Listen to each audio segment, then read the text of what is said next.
All right, Austin City Council just voted to raise the minimum wage for city workers.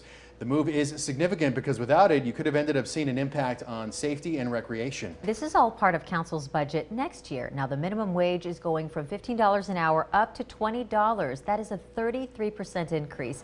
KXAN's Grace Reader has been at City Hall tonight, and you're live now, Grace, with this very latest news. Good evening.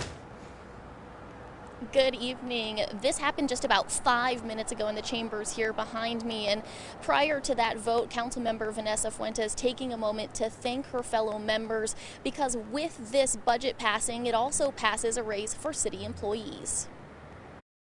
It's a $5 bump from $15 to $20 an hour for city employees.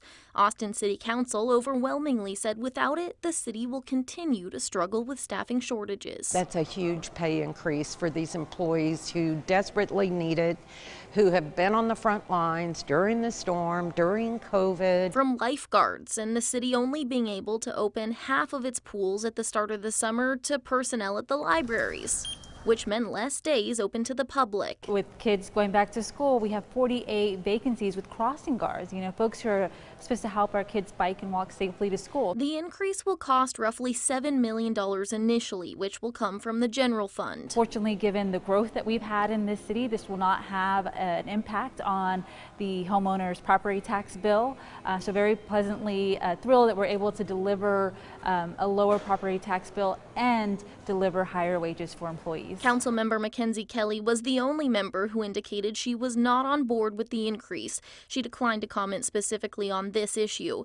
But Fuentes and the rest of the council agreed without it, city services will continue to suffer. These positions matter, and it's important that we take this action today and help raise the wage.